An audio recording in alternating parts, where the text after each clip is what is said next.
こんにちは、笠尾です。感じてわかる絵画と絵本の絵の深読み教室を始めていきたいと思います。今回はですね、こちらの絵本、僕は熊のままでいたかったのにという本ですね。イエルク・シュタイナーさんが文章を書いていて、イエルク・ミュラーさんが絵を描いていると。で、大島香織さんが訳をされてまして、ホルプ出版さんから出版されているというこういう本なんですね。で、僕は熊のままでいたかったのにっていうのだから、熊じゃなくなっちゃうっていうお話なわけなんですね。表紙が結構不思議な表紙ですよね。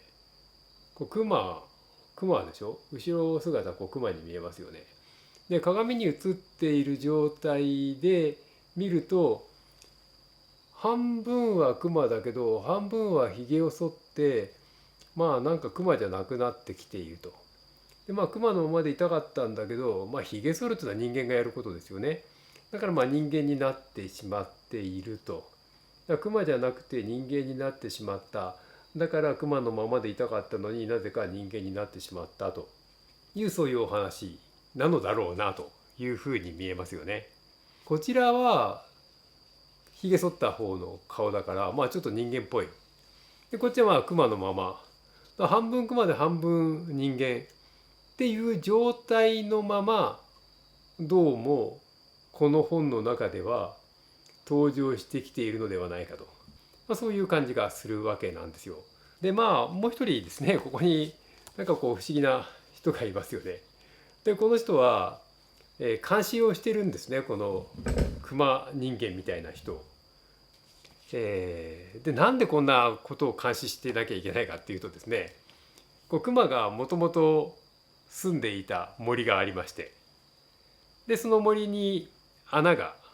あるわけですね。で洞穴があって、でその洞穴に熊は、冬眠していたと。で寝る前は普通に森だったんですよ。そこが開発されてしまいまして、何になったかというと工場になるんですね。何の工場なのかっていうのが問題なんですけど、工場になりまして、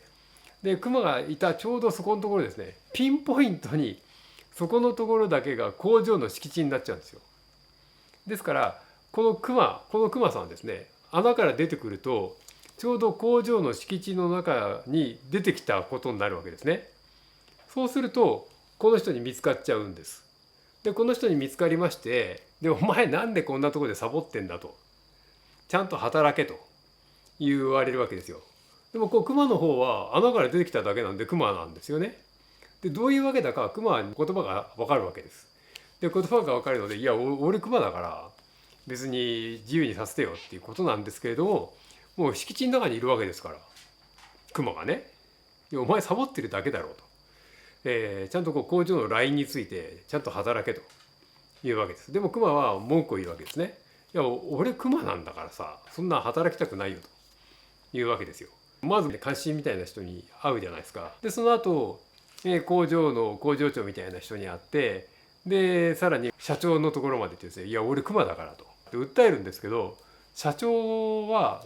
お前が熊だとしたら熊だってことを証明しなきゃいけないと。いやこれって結構よくある話ですよね。本人は無実なんだと言っていても、いや無実を証明しないと無実にならないと。これ不思議な話じゃないですか。本人無実なわけですよね。無実なんだったら普通ならその疑わしきは罰せずと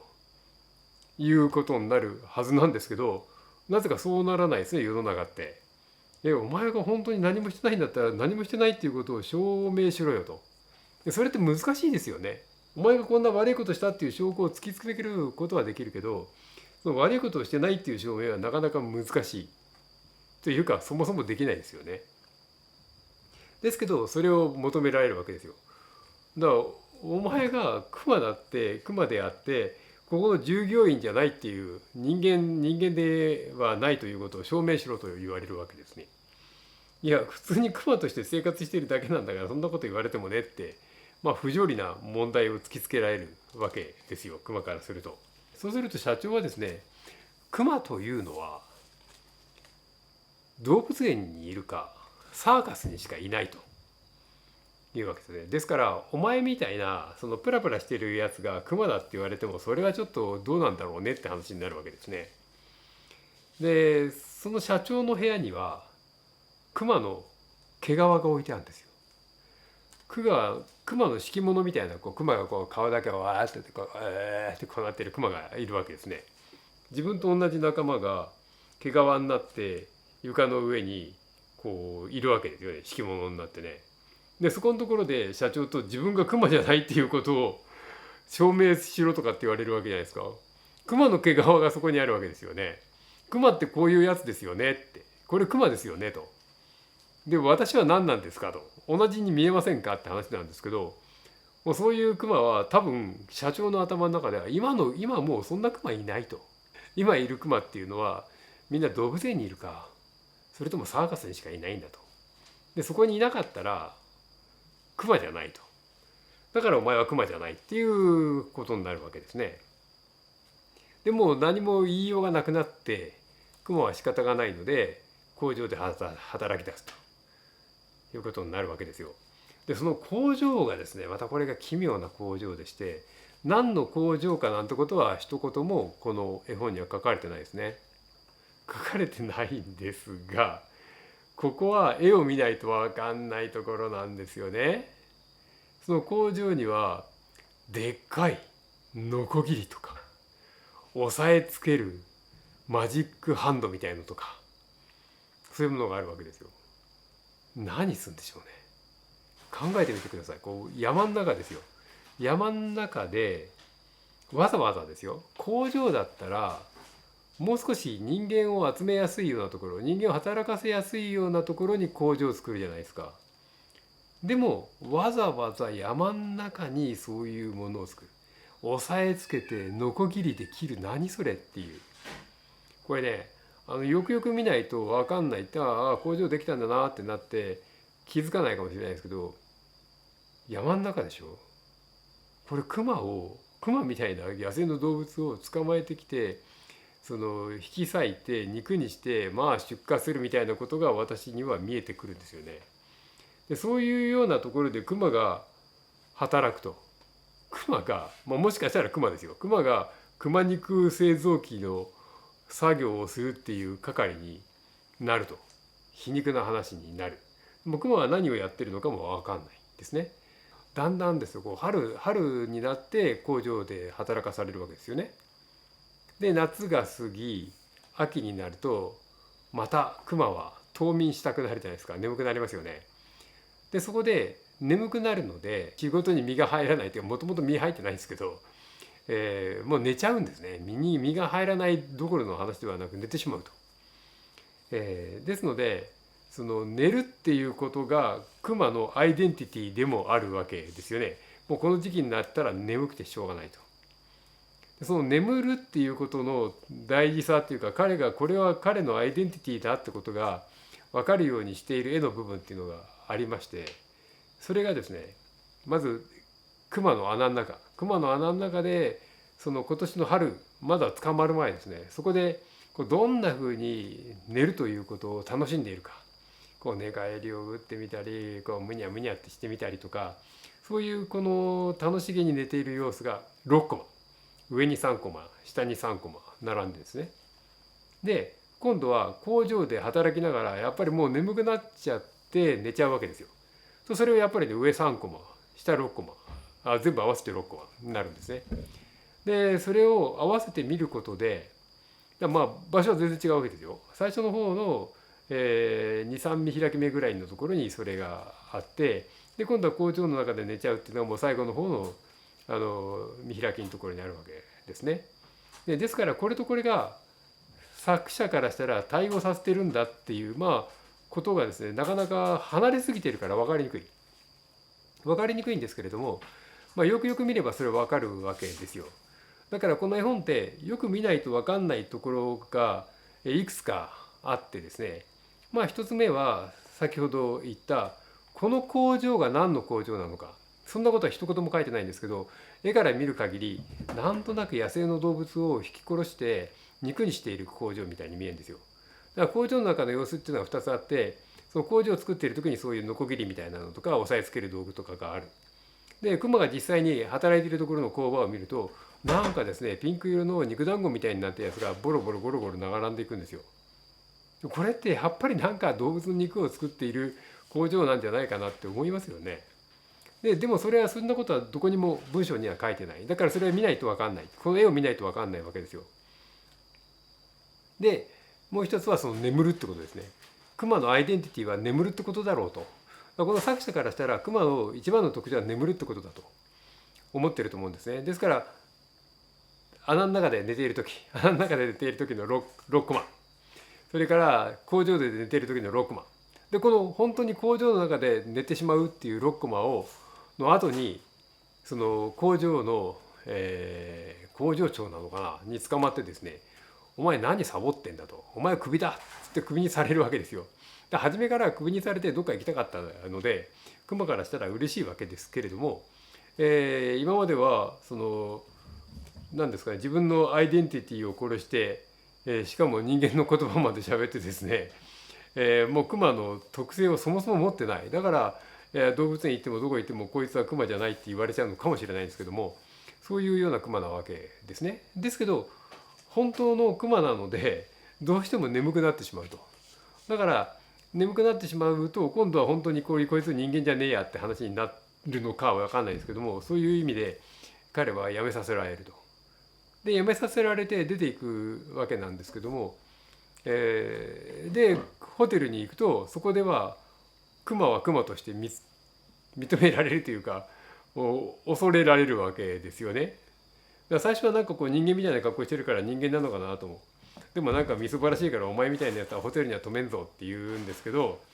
なんかその本当にこいつはクマなんだっていうことにそこでは気づかれるわけですね。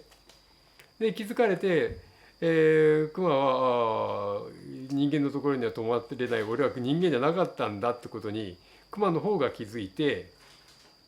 で森の中をさまよっているうちにまた穴を見つけて、その穴の中に戻ってきましたというお話になるわけなんですけれども、結局じゃあこの絵本って何言いたいんですかねっていう話になりますよね。ですよね。でそこで例えばこの今私がやろうとしている親子で語り合おうという絵本ですね。それとしたらじゃあ一体何が語り合えるのかというところですね。でこのクマがその絵と文章から察するにですね、どうも自分の仲間を殺すところに雇われてしまい、でその仕事についていく、だけどそこにはなりきれず、クビになり、クマとしての生活を取り戻すというお話ですね。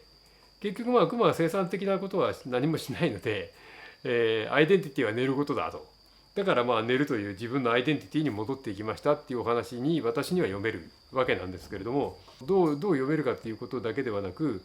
じゃあこれって結局何を言いたかったのかっていうところは、読んだ人によっていろいろ変わってくると思うんですよね。ですから例えばですね、これ人間だと、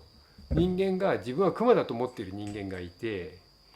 でその人間の世界に対応できない、だから俺もクマなんだよと、お前人間だよねっていう、人間だったら働けよみたいなことで、普通言われますよね。何寝ぼけたこと言ってんだという話になるわけですよ。でそこで、じゃあこれがもし人間でその空想の世界で自分がクマだと思い込んでると思い込んでいる。じゃあなんでそんな病気になってしまったのか、そういう気持ちになってしまったのか。で最後にまたその結局はその空想の世界に戻っていくわけじゃないですか。適応できないでやめたっていうことになるのか、それとも自分の夢の世界に、で生きていくことができるのか、もしくは自分の世界に戻ったけど生きていくことはできずにそこで死んでしまうのか、いろんな考え方があると思うんですよね。ですからそういうような、じゃあこれってどうなっていくんだろうみたいなことを親子で話し合っていく。つまりその環境とその適応するっていうこと、それからその目的性を持って生きるっていうこと。クマは何か目的を持って生きていない。だけど人間の方はそのお金を儲けなきゃいけないと、お金を儲けないと生きていけないですよね。だから熊は直接的に生きていけるわけですよね。食って生きていくわけだから。でも人間は食うためにまず金を稼ぐっていうですね、一段階ややこしいことをしなきゃいけないわけですね。でそれのために工場があったりなんだりしていくわけで、そういう社会の中に適応するために熊は何を考えなきゃいけないかということです。だから人間がその面倒くさい、やばい人間がですねそういうことになってしまうっていうことを、どう一緒に考えていくのか、今私たちはどうなのか、これからですねどういうふうにして生きていくべきなのかみたいなことを話し合うための絵本としては面白いのではないか。しかもその絵のところを読まないとこれ何を言いたいのかがいまいち分かってこないという意味でも面白い絵本なのではないかなと思うわけなんですね。ということで今回はこれを取り上げさせていただきました。ぜひこの絵本お子さんと一緒に読みながらこれ一体どういうことだろうねっていうね、でまた2人で見ると絵の部分もねよく見えるんですよね。ですので文章だけではなく絵も読んでいくというようなことでいろんな発見をしていただければなと思っております。面白いと思っていただけたようでしたらチャンネル登録高評価よろしくお願いいたします。では。